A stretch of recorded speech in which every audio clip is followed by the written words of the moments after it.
लोगों को पता चलते गया भाई ब्रज में निःशुल्क यात्रा चलती है, तो सब बोले अरे निःशुल्क यात्रा है, चलो हमें थोड़ा साधन मिल जाएगा, हम भी चले जाएंगे यात्रा करने के। बढ़ते बढ़ते बढ़ते प्रतिवर्ष 1000, 2000, 5000, 10,000, 15,000, till last few years we are counting about 20,000 people coming to this यात्रा। 20,000 लोगों के लिए 40 दिनों तक की व्यवस्था करना महाराज, it's not a joke. And specially when people are not stationed, यानी एक जगह पे ठहरे हुए नहीं है। आज काफिला उठ गया, चल रहा है, यात्रा करेगा, अगली जगह जहाँ पड़ाव होगा, 2 बड़े बड़े टेंट्स के ग्रुप चलते हैं। एक जब जहाँ से आप सुबह सुबह चले वहाँ पर टेंट लगे हुए थे, दूसरा ग्रुप जाके पहले ही टेंट लगा देता है कि यात्री पहुँचने वाले हैं, टेंट्स की व्यवस्था हो जाती है।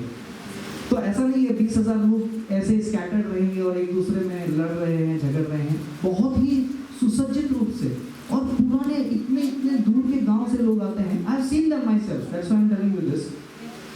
बंगाल से आते हैं कुछ लोग, वो ऐसे गांव में रहते हैं जहाँ पे अभी तक मोबाइल टेलीकॉम नहीं पहुंचा है। Can you imagine? वो इस भरोसे आते हैं, आज इस साल तो यात्रा हो गई, अब अगले साल इस दिन आना है, क्योंकि तिथि निर्धारित है। वो कैलेंडर देखते हैं, अपना तिथि पे पहुंचते हैं। कैसे पहुंचते हैं? उनके गांव से उनको नाव पकड़नी पड़ेगी, नाव नदी पार करने के लिए, ब्रिज वगैरह नहीं, बैलगाड़ी पकड़ के थोड़ा शहर के सड़कों तक आएंगे, तब जाके कुछ बस बदल के आएंगे। इतने गरीब लोग, because they cannot reach there, और इतनी श्रद्धा से आते हैं। बाबा महाराज कहते हैं ये जो आ रहे हैं ना, ये सच्चे साधक है, इनकी वजह से यात्रा चल रही है।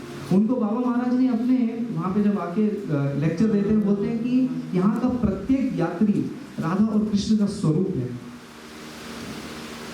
उस भाव से महाराज देखते हैं कि ये उद्गम हो रहा है, इनका विस्तार हो रहा है, मैनिफेस्टेशन हो रहा है, इतना विस्तार हो रहा है। ये राधा रानी ब्रज यात्रा, तो मेरा इमेजिनेशन ये था कि केओस होगा, बहुत बड़ा केओटिक होगा, कि 20,000 लोग होंगे, क्या करेंगे जाके, रहने दो, इतने लोग देखने की आदत नहीं बची हो। It was so well managed, अच्छे से टेंट होता है, अच्छे से टॉयलेट फैसिलिटीज होती है, रहने की सोने की सुविधा होती है। आपको बताया जाता है आप अपने साथ में हो सके तो एक थाली चम्मच गिलास, आपके पहनने वाले कपड़े जितने कम हो तो अच्छा है, 2 दिन 4 दिन बदल बदल के पहनते रहो। लोग वहाँ पहुँचते हैं and everything is well manage. खाना रेडी होगा 40 दिन तक, 20,000 लोगों का खाना। और वहाँ पे कुछ लोग इतने गरीब आते हैं, चलते हैं, भाव में चल लेते हैं, उसके बाद में बीमार पड़ जाते हैं, तो वहाँ पे मेडिकल कैंप भी होता है, तो you get treated over there. वो इतनी फैसिलिटेट करते हैं कि किसी को अगर कोई भाव लेकर आया है तो उसको यात्रा बीच में छोड़ के जाने का कोई रीजन ही ना बने। It is so beautiful. आपने वहाँ देखा साधुओं को प्रसाद पवा रहे थे, वो महाराज जी इन ब्रजवासियों का घर है, विच इज कॉल्ड एज रस मंदिर। रस मंदिर है ना, हिल टॉप है, तो ये हिल का जो फुट है, फुट हिल, वहाँ पे रस मंदिर है, और हिल के टॉप पे मान मंदिर है, वहाँ बाबा महाराज विराजते हैं। रस मंदिर में पूरी प्रसाद सेवा होती है। एवरी सिंगल डे किसी के घर में 1000 लोगों का भोजन बनना और उनको प्रसाद पवाना, it's not a joke, that's also not a joke, right? कौन करेगा 1000 लोगों का खाना, कौन बनाएगा भाई? मशीन लगा दो, नहीं मशीन नहीं है। इसी बार 20 दिन पहले जब मैं वहाँ पहुँचे थे, हम लोग परिवार के 5 लोगों के साथ पहुँचे, हमें पता नहीं था कब पहुँचेंगे, तो we didn't give them a time because it would be embarrassing, late हो जाएंगे। तो रात को 10 बजे पहुँचे, चौका वोका सब हो गया था, एवरीथिंग वाज डन। इनकी बुआ जी वहाँ रहती हैं, she got up, she is like कोई आया है, लाओ यात्री कौन आए हैं बुलाओ। She did not even know who was there. फिर आए, हम लोग बैठे, उन्होंने बोला आओ बैठो। किचन में गए, फ्रेश भोजन फिर से बनाया, पूरा चौका लगा के, 2-3 sadhvis over there, and they served us fresh prasad right at 10:30 PM। क्योंकि वो पूरे दिन भर सेवा करते रहते हैं, अब थकने के बाद बोल सकते हैं ना आप लोग जाके सो जाइए ऊपर, ऐसा नहीं किया। वो सेवा भाव है।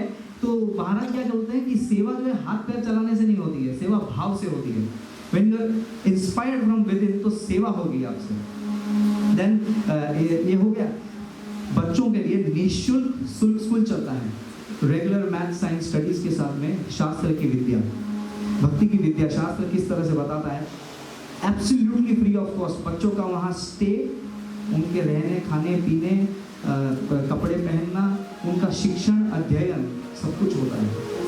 कभी कभी बाबा महाराज से लोग पूछते हैं कि ये बच्चों को आप यहाँ पढ़ा रहे हैं और इतना वेद अध्ययन शिक्षा वगैरह दे रहे हैं, उनका लाइफ का आगे करियर क्या बनेगा? बाबा हमारा स्माइल देते हैं। अरे तुम लोग सोचो, बाहर जो करियर में जा रहे हैं वो सुखी है कि दुखी है? You ask these kids over there how satisfied they are, and he give an example. बोले बच्चों के मन में तो चॉकलेट बिस्किट ये सब बहुत साधारण बात है। बोले आप इनको देख के देखो, कोई बच्चा लेता नहीं है। They never accept anything from outsiders, only by the Maan Mandir संस्था के जो साधु हैं, साध्वी है, जो उनका टेक केयर करते हैं, वो उनको जो देंगे दे आर सेटिस्फाइड होता है। हमारे लिए बहुत है। बाबा महाराज से इतने इंस्पायर्ड है, छोटे छोटे 5-10 साल के बच्चे, 10 साल की साध्वियाँ मुरलिका जी के उदाहरण और उनके चरण चिन्हों पर चल रही हैं, वहाँ पे जाके कथा करती हैं। 10 साल की बच्चियाँ भागवत के श्लोक, भगवद गीता के श्लोक और भक्त चरित्र भक्तमाल के वो ऐसे बोलती है सहजता से जैसे उनको क्या पिछले जन्म से कंठस्थ है क्या। This is a rare thing to happen कि कोई गेस्ट पहले आ जाते हैं और उनका इंट्रोडक्शन बाद में होता है, right? This is the 6th day of Bhagavat katha and today we are getting an introductory video about Brajvasis. I'll keep talking if I talk about Man Mandir and the seva that is going over there. I'll have to take a halt finally. Thank you so much, and I hope I enjoyed this video again. So I hope everyone enjoyed too. जय श्री राधे, जय जय श्री राधे, जय जय। देखिए आशीष जी को हमने बोलने का निवेदन इसलिए किया क्योंकि अगर हम बोलें तो आपको लगेगा तो सभी बोलते हैं, उनका स्थान है तो बोलेंगे, बड़ाई करेंगे। लेकिन वो तीसरे व्यक्ति हैं जो हम में से नहीं है, प्रवाह रहते नहीं हैं, रोड आइलैंड में रहते हैं। उन्होंने जाके जो खुद अनुभव किया वो अपना अनुभव आप लोगों के साथ शेयर किया। तो हम चाहते हैं जो सुख, जो आनंद उन्होंने लिया है वो सुख आप लोग भी लो। केवल यहीं तक सीमित मत रहिए। धरती छोड़ी, अपने संस्कृति से हम लोग दूर हुए, पर अब ऐसा ना हो कि हमको 20-20 साल और 40-40 साल हो जाए, भारत ना जाएं, ब्रजभूमि में ना जाएं। धाम से अपना एक संबंध बनाओ। संसार में किसी से संबंध बनाते हो तो उसके घर भी आते जाते हो। भगवान से संबंध रखना है तो भगवान के धाम में आना जाना रखिए। अपना 1 साल का पेरिस टूर कैंसिल कर दो, लंदन टूर कैंसिल कर दो, स्विट्जरलैंड का अपना विजिट कैंसिल कर दो, लेकिन धाम में आओ। वहाँ जाने से आपको आध्यात्मिक लाभ होगा। इन जगह जाने से आपको ऐसा कोई विशेष लाभ नहीं होने वाला जो आपको जन्म जन्मांतर तक काम आए। धाम से संबंध बनाओगे तो बहुत समय तक काम आएगा वो लाभ। तो आज बहुत लंबा हो गया, पर इसीलिए किया क्योंकि कल सब अवकाश है सभी लोगों का। तो और कल की जो कथा का समय है वो सुबह है 10 to 12, तो हाँ 11 to 1। तो सब लोग समय का ध्यान रखिए। और कल कथा का विश्राम दिवस है, तो कल कथा होगी, तो आप सभी लोग समय से पधारें। जय श्री राधे। अच्छा, आपको कंकावटी वितरण करनी है छाया जी को आज रुक्मणी प्रसंग के अवसर पर, तो वो लेते जाइए और आरती की तैयारी करते जाओ। तब तक हम 2 मिनट कीर्तन कर लेंगे। गोविंद बोलो हरि गोपाल बोलो,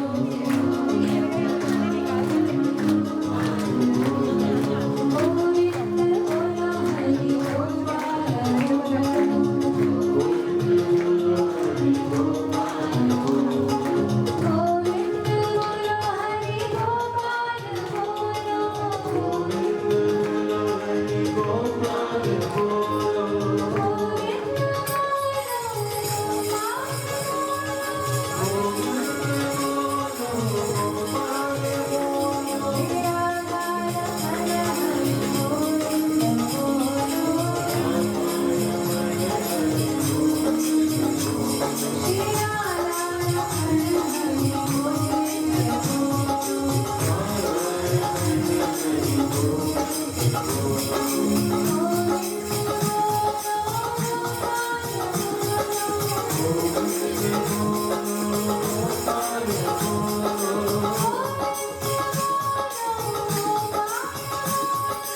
Oh